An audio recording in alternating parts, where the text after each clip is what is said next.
My name is Clara Hartford, and 6 months ago, I achieved something my family believed was beyond my reach. I bought a house. It wasn't just any structure with 4 walls and a roof. It was a breathtaking 3-bedroom craftsman-style home nestled in the heart of Riverside Heights. This architectural gem featured a sweeping wraparound porch, original gleaming hardwood floors, and a kitchen so perfectly designed it looked like it was ripped from the pages of a home decor magazine. This was the house I had been sketching in the margins of my math notebooks since I was 12, a dream I had quietly nurtured for years. But here was the crucial detail. I kept it a complete secret. Not a soul knew.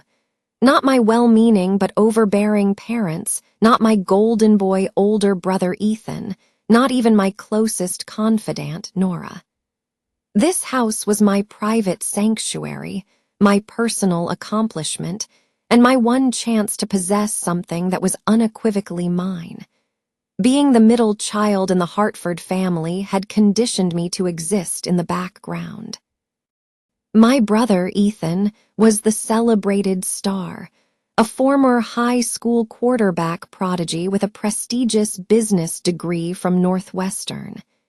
He had married his college sweetheart, Olivia, and was now at the helm of our father's construction company. Then there was my younger sister, Megan, the free-spirited artist currently pursuing her Master of Fine Arts in Chicago, entirely funded by our parents. And then there was me, Clara, the pragmatic, quiet one who had juggled 2 jobs while attending community college, meticulously saved every dollar, and never dared to ask for a handout. While Ethan was gifted a down payment for his first home and Megan's tuition was covered without question, I received unsolicited lectures on the virtues of financial responsibility.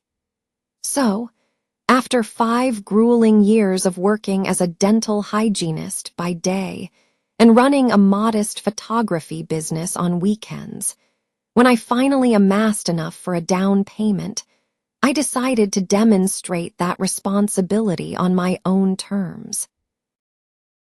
I located the perfect house, secured a pre-approval for a mortgage, and submitted an offer, all without breathing a word to anyone. The seller, Mrs. Whitmore, was relocating to Florida to be near her grandchildren. She was genuinely thrilled that a young, single woman was purchasing the home where she had lovingly raised her own family. During the final walkthrough, she shared heartwarming stories of backyard birthday celebrations, magical Christmas mornings gathered by the fireplace, and how the kitchen window offered the perfect vantage point to watch the neighborhood kids on their way to school. "This house needs the laughter of a family again," she said softly, her eyes misty as she placed the keys in my hand on closing day. "It has been patiently waiting for you." I spent the next 3 months transforming the empty house into a home, piece by loving piece. I would drive over after my shifts, sometimes just to sit on the porch swing, watching the setting sun paint the sky in hues of orange and pink. I planted tulip bulbs in the front flower bed and delicately strung fairy lights across the back patio. I even adopted a rescue cat, a charming ginger tabby I named Pumpkin, who seemed to intuitively understand the profound importance of our shared secret. My plan was elegantly simple. I would live there quietly for a few months, get fully settled, and then orchestrate a grand reveal for my family during our annual Christmas dinner. I imagined casually mentioning my new address, and then savoring their shocked expressions as they processed the fact that their supposedly irresponsible daughter had independently bought a house. But life possesses a mischievous knack for unraveling even the most carefully constructed plans.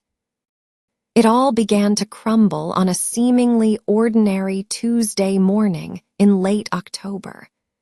I was in the middle of a routine teeth cleaning for Mrs. Dorsey, listening to her lengthy complaints about her son-in-law, when my phone buzzed with an alert from my security camera application.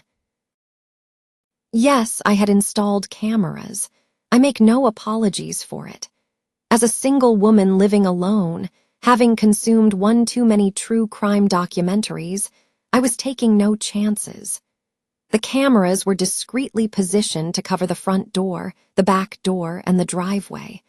I rarely checked the feed during work hours, but an inexplicable urge prompted me to glance at my phone. My blood instantly turned to ice. There, on my front porch, was my mother, as conspicuous as a lighthouse beam. And she was not alone. Flanking her were Olivia, Ethan's wife, and a woman I did not recognize, a polished blonde wearing an expensive-looking trench coat. My mother was rummaging through her handbag. A moment later, she produced a key to my house. I watched, paralyzed with disbelief, as my mother unlocked my front door and gestured for the other two women to step inside my private haven. The timestamp revealed they had already been trespassing for 7 minutes. "Mrs. Dorsey, I am so terribly sorry, but a family emergency has just come up," I managed to say, my voice steady despite the seismic shockwaves rattling my chest. "We'll have to reschedule your appointment." I drove home in a state of controlled panic, my mind a chaotic whirlwind of questions. How did my mother get a key? How did she even find out about the house? And what on earth was she doing leading a guided tour for my sister-in-law and a complete stranger? By the time I screeched to a halt on Maple Ridge Drive, the women were gone, but the evidence of their intrusion was everywhere. The front door was left slightly ajar. My mother had always been careless about locking doors. Inside, the signs of their trespass were unmistakable. Cushions on the sofa were disturbed, cabinet doors were left open, and even the refrigerator was not fully closed. But it was the handwritten note left on my kitchen island that sent me spiraling. In my mother's familiar, looping script, it read, "Clara, honey, I know you're probably upset, but this is truly for the best. Olivia and Caroline, my realtor friend, both think this place has incredible potential. We'll talk tonight. Love, Mom. P.S. The cat is cute." I collapsed onto my new sofa, the one I had scrimped and saved for 3 months to afford, the one I had painstakingly selected to fit this very room. I tried to make sense of the violation. My mother had not only discovered my secret home, but had also illicitly obtained a key and was now parading potential buyers through it without my knowledge, let alone my consent. The betrayal felt like a physical assault. This was about so much more than the house. It was about every single time I had been overlooked, every achievement that had been minimized, every instance I was treated like the perpetually immature child who couldn't possibly know what was best for herself. I dialed my mother's number, my hand trembling. "Oh, good. You got my note," she answered, her tone so casual you would think breaking and entering was a routine Tuesday activity. "Listen, sweetie, I know you're probably confused." "Confused?" I echoed, my voice dangerously low. "Mom, how did you get a key to my house?" "Well, Mrs. Whitmore's daughter is in my book club. When she mentioned selling to a young Hartford girl, I put 2 and 2 together. I've been worried sick about you living in that neighborhood all by yourself. It's not safe for a single woman. And frankly, the mortgage must be stretching you thin." The neighborhood was perfectly safe, one of the most desirable areas in the city, but that was beside the point. So you got a spare key and decided to show my house to strangers. Olivia mentioned she and Ethan were considering an investment property, and Caroline is the best realtor in the county. I was just thinking ahead. I hung up the phone before I said something I would regret. That evening, my phone blew up. First, Mom called repeatedly. Then Ethan joined the barrage, followed finally by my dad with his typical "let's all just calm down and discuss this rationally" approach. I ignored them all and spent the night researching locksmiths, but avoidance is a temporary solution at best. The next day, Ethan cornered me at my office. "Clary, we need to talk," he said, using the childhood nickname that usually melted my resolve. "Not today, Ethan. I'm with a patient. Mom told me what happened." Look, I had no idea she was going to do that, okay? Olivia mentioned wanting to look at investment properties, and Mom just, you know how she gets when she thinks she's helping. I finished updating my patient's chart before turning to face him. At 32, Ethan was still the handsome golden boy, with the same dark hair and green eyes we'd inherited from our father. Dressed in his usual uniform of crisp khakis and a button-down shirt, he was the picture of success. "How long have you known?" I asked quietly. "Known what? About the house, Ethan. How long have you known I bought a house?" He had the decency to look sheepish. "Mom figured it out about a month ago. She was worried about you. Said you'd been acting distant, secretive. She wanted me to talk to you, but I told her to let it be. Clearly, she took that advice to heart. Clara, come on, she's just looking out for you." "That neighborhood is perfectly safe," I stated flatly. "And even if it weren't, it's my decision to make. I am 28 years old, Ethan. I don't need Mom's permission to buy a house." "Of course not, but you could have told us." "We're family." The word family hung in the air between us like a loaded accusation. What he meant was that families don't keep secrets. Families consult each other on major life decisions. Families seek advice, opinions, and, ultimately, approval. But in my experience, the definition of family was different for each of us. For Ethan, family meant a built-in fan club celebrating every victory. For Megan, it meant an endless line of credit for her artistic pursuits. For me, it had always meant skepticism, cautionary tales about practicality, and the underlying assumption that I was incapable of making sound adult choices on my own. "I'll call Mom tonight," I finally conceded.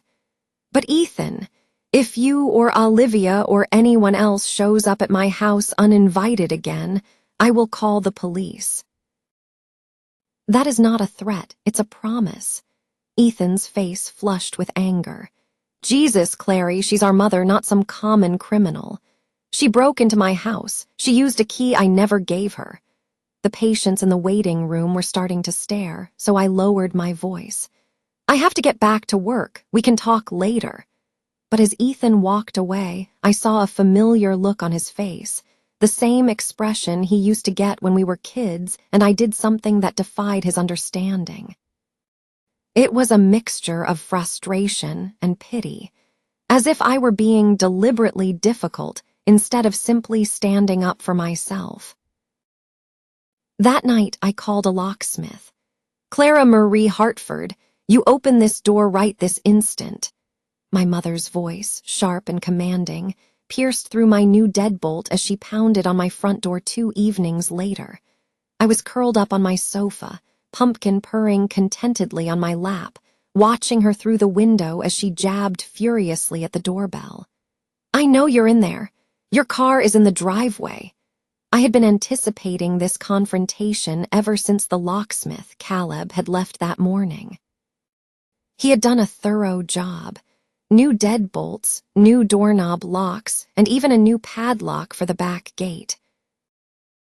When I had vaguely explained the situation as a family boundary issue, he had nodded with a knowing look. "Family stuff is always the messiest," he'd remarked while testing the smooth turn of the new key. "Good for you for securing your space." Now, as I observed my mother's increasingly agitated attempts to breach my defenses, I felt a strange cocktail of satisfaction and guilt. The satisfaction stemmed from finally being in control. My phone began to ring. It was her, of course. "Clara, this is absolutely ridiculous. Open this door so we can talk like adults." "We can talk through the door, Mom." "Or you could try calling first next time like a normal person." "Normal people do not change the locks on their own mothers. Normal mothers don't break into their daughters' houses." There was a pause. I could almost hear the gears shifting in her head as she recalibrated her strategy. "Honey, I know you're angry. I should have asked before showing the house, I admit that. But I was just so worried about you. This neighborhood. This huge mortgage. It's too much for someone in your position." "My position." "You know what I mean. You're doing well for yourself, sweetheart, but this house. It's ambitious. Ethan and Olivia could help you with the financial load if you rented it to them. Or, with the market so hot, you could sell now and make a tidy profit. Get something more. Appropriate. Appropriate." There it was again. The word that had shadowed my entire life. Clara's job choice was appropriate for someone who wasn't college material. Her apartment was appropriate for a single woman. Her car was appropriate for her budget. But this house, this beautiful dream of a house that I had earned with my own sweat, my own credit, my own hard work, this was apparently inappropriate for someone like me. "Mom, I am not selling my house. But if you would just listen to Caroline's professional opinion." "I don't care about Caroline's opinion. I don't care about Ethan and Olivia's investment portfolio. This is my house, and I am keeping it." "Clara Marie, you are being stubborn and short-sighted. This is exactly the kind of impulsive decision-making that worries your father and me. You can't just shut your family out when we're trying to help you." I walked to the window and looked out at her. Even in the dim glow of the porch light, I could see the familiar expression of exasperated concern she wore whenever I did something she couldn't manage. "I'm not shutting my family out, Mom. I'm setting a boundary. If you want to come to my house, you call first and you ask. If I say no, you respect that, and you certainly don't give unauthorized tour. I was trying to help you see the bigger picture. I didn't ask for your help." The line went dead silent for a long moment. When she spoke again, her voice was thick with a mixture of hurt and anger. "Fine, have it your way. But don't you come crying to us when this house becomes an albatross around your neck. And don't expect a bailout when you realize what a mistake you've made." She hung up. Through the window, I watched her stomp back to her car and peel away with unnecessary force. I should have felt triumphant. I should have felt empowered. Instead, I just felt profoundly and painfully alone. The next 2 weeks were a study in isolation. No calls from Mom, no texts from Ethan. Even Megan, who usually steered clear of family drama, sent a short message. "Heard about the house stuff." Maybe just say sorry and move on. Apologize for what? For buying a home. For wanting privacy. For refusing to let my family dictate my life choices. I threw myself into nesting, trying to fill the emotional void with productivity. I painted the guest room a soothing shade of lavender, installed floating shelves in the living room, and finally hung the gallery wall of photographs I had been planning for months. Pumpkin supervised every project from his favorite sunbeam by the kitchen window. But even the joy of curating my perfect space couldn't completely erase the ache in my chest. I had gotten what I wanted: autonomy, boundaries, respect, but the cost was starting to feel impossibly high. Nora arrived one evening armed with takeout from our favorite Italian place and a bottle of Cabernet. "Okay, spill," she commanded, plopping down cross-legged on my living room rug with her container of chicken parmesan. "I heard through the grapevine that you secretly bought a house and are now in a full-blown feud with the entire Hartford clan. As your best friend, I am deeply offended I had to hear about it from my hairdresser, whose cousin works at the title company." Nora had been my rock since 7th grade, our friendship forged over trays of terrible cafeteria pizza. She was the one person who never made me feel like I had to apologize for being myself, which was probably why I had been avoiding her. I knew she would ask the hard questions I wasn't ready to answer. "I wasn't trying to hide it from you," I said, my defensive tone surprising even me. I wanted something that was only mine, something nobody could have an opinion on or try to improve. And instead of enjoying your ridiculously gorgeous house, which it is, by the way, absolutely stunning, you're hiding in here eating sad sandwiches and brooding like a Bronte sister." She wasn't wrong. There had been a lot of sad sandwiches. "They don't respect me, Nora. They never have. My mom got a key from a stranger and gave tour like it was her own listing. Ethan acted like it was totally reasonable for them to debate my finances behind my back. Even Dad just wants me to be the bigger person and see their side. So what's the end game here? You just never speak to them again." I stared into my wine glass, watching the light from my new lamp cast patterns on the deep red liquid. "I don't know." 3 days later, the board was shuffled again. As I was leaving work, I saw Ethan's Chevy Silverado in the parking lot.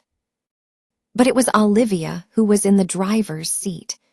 She rolled down the window as I approached my car, her expression unreadable. "Can we talk?" she asked. My relationship with Olivia had always been cordial but distant. She was everything I wasn't, blonde, bubbly, with a marketing degree and a preternatural ability to make Ethan feel like the center of the known universe. We'd never had a conversation that went deeper than pleasantries at family functions. "If this is about the house—" "It is," she interrupted, "but probably not in the way you think." She gestured to the empty passenger seat. "Please, 5 minutes." Against my better judgment, I got in. Olivia turned to face me, her usually bright smile gone, replaced by a look of deep seriousness. "I owe you an apology," she said, "a huge one." That was the last thing I expected to hear. "Ethan doesn't know I'm here. He'd probably kill me if he found out, but I can't let this go on any longer without you knowing the truth." "What truth?" Olivia took a deep, shaky breath. "Your mom didn't just decide to show me your house on a whim. I asked her to." My stomach plummeted. "What? Not like it sounds," she added quickly. "God, this is all coming out wrong. Look, Ethan and I. We've been having trouble. Financial trouble. His dad's company isn't doing as well as everyone thinks, and we've fallen behind on our mortgage. Ethan's too proud to admit to your parents how bad things have gotten." I stared at her, the new information struggling to find a place in my understanding. Ethan, the golden boy, was in financial trouble. "When your mom mentioned you'd bought a house, and I swear, Clara, I had no idea you were keeping it a secret. I got this crazy, desperate idea. I thought maybe you'd be willing to rent us a room, or even let us house sit. I wasn't trying to take it from you, not at all. I was just drowning and grasping at anything that looked like a life raft. The pieces of the puzzle were starting to click into place, but they were forming a picture I never would have imagined." "So you asked Mom to show you the house?" "I asked her if she thought you might be open to the idea of having tenants. She said she'd feel it out. I had no clue she was going to stage a break-in with a realtor. When Ethan told me what she'd done, I felt sick to my stomach. This whole disaster is my fault. We sat in silence for a moment, the car filled with the heavy weight of family secrets and unspoken anxieties. Why didn't Ethan just ask me for help? I finally whispered. Olivia let out a laugh that sounded more like a sob. Pride, he's the successful one, remember? The one who has it all figured out. Asking his little sister for a lifeline would mean admitting that he doesn't. His little sister. Even Olivia saw me that way. I'm not little anymore, I said, my voice gentle but firm. No, Olivia agreed, her gaze taking in my work uniform, the keys to my own car, the tangible evidence of my independent life. You're really not. And for what it's worth, your house is incredible. You should be so proud of what you've built. It was the first time anyone in my family had said anything like that to me. That weekend, I did something that surprised even myself. I invited them all to dinner. Mom, Dad, Ethan, Olivia, and even Megan, who made the drive down from Chicago. I sent a group text on Saturday morning. Family dinner, my place. Sunday at 6, casual, I'm cooking. The replies came in a flurry of confused emojis and hesitant confirmations. Mom called twice, but I let it go to voicemail. I needed to prepare. On Sunday evening, I watched from my kitchen window as they all pulled into my driveway. Mom got out of Dad's truck looking nervous. Ethan and Olivia emerged from their Silverado, Olivia clutching a bottle of wine like a peace offering. Megan was last, her beat-up Subaru sputtering to a stop, her wild hair escaping from a messy bun. I opened the door before they had a chance to knock. "Welcome to my home," I said, stepping aside to let them in. I gave them the grand tour, the one I had always intended. I showed them every room, explaining my design choices, pointing out original architectural details, and introducing them to a very curious pumpkin. I watched their faces as they took in the space I had created, really saw it, perhaps for the first time. "Clara, this is—" Dad started, then seemed at a loss for words. He ran a hand over the refinished fireplace mantel, his contractor's eye appreciating the craftsmanship. "It's gorgeous," Megan breathed. "I can't believe you did all this."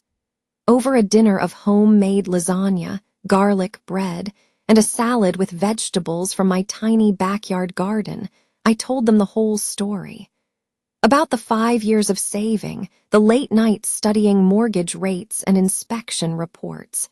About falling in love with the house from the moment I saw the online listing. "But why didn't you tell us?" Mom asked, her voice softer than I'd heard it in weeks. "We could have helped." "Because I needed to do it myself," I said simply. "Because every major decision I have ever made in my life, someone in this family has had an opinion on how I could have done it better. I wanted one thing, just one that was completely and totally mine." Ethan shifted uncomfortably in his chair. "We don't do that, do we?" I looked around the table, meeting each of their eyes. "Ethan, when I started my photography business, you said it was nice that I had a little hobby to keep me busy. Dad, when I was promoted to lead hygienist, you said it was good experience for when I decided to get a more serious career. Mom, when I bought my car, you spent an hour telling me why a sedan would have been a more practical choice than my Jeep." The silence that followed was thick with dawning comprehension. "I love all of you," I continued, "but I had to prove to myself more than anyone that I could make a good decision without a committee. And I did. I bought this house, and it's perfect for me, and I am proud of myself." It was Olivia who broke the tension. "I owe you another apology, Clara, about the whole rental idea." I should have come to you directly instead of going through your mom." Ethan looked at his wife in shock, clearly hearing this part of the story for the first time. "Money troubles?" I asked him gently. Ethan's jaw tightened, but Olivia just nodded. "The construction business has been slow. We're getting by, but it's been stressful." I looked at my brother, really looked at him, and for the first time in years I saw past the golden boy facade. I saw the worry lines around his eyes, the tension in his shoulders. "If you need help," I started. "We don't need—" Ethan began automatically, then caught himself. "Sorry, old habits." "If you need help," I said, more firmly this time, "you can ask me, but you ask me directly. And you respect my answer, whatever it is." "Deal." He gave a small, stunned nod. "And Mom," I said, turning to her, "I need you to understand. I'm not angry that you wanted to help. I'm angry because you didn't trust me. Getting a key without my permission, bringing strangers into my home, making plans for my property. That isn't help. That's control." Tears welled in my mother's eyes. "I just worry so much. You're so independent, always so determined to go it alone. I just wanted to make sure you had options." "I appreciate that you worry, but I need you to trust that I can manage my own life. Even when I make mistakes, they are my mistakes to make." We talked late into the night, airing out decades of miscommunications and unspoken assumptions. It wasn't a perfect, fairy tale conversation. There were tears and raised voices and moments where I was sure someone would storm out. But it was the most honest our family had been with each other in years. As they were finally leaving, my mom pulled me into a tight hug at the door. "I'm so proud of you," she whispered into my hair. I should have said that from the very beginning. Watching their taillights disappear down Maple Ridge Drive, I felt a fundamental shift inside me. The hollow ache that had been my constant companion for weeks was being replaced by a gentle warmth. I was still standing in my doorway when my phone buzzed. It was a text from Ethan. "Thanks for dinner. The house is amazing. You did good, sis." For the first time in a long time, I went to sleep that night feeling like I was truly home. Not just in my house, but in my own skin and in my own complicated, imperfect family. The difference now was that I was there on my own terms. And that, I was learning, made all the difference in the world.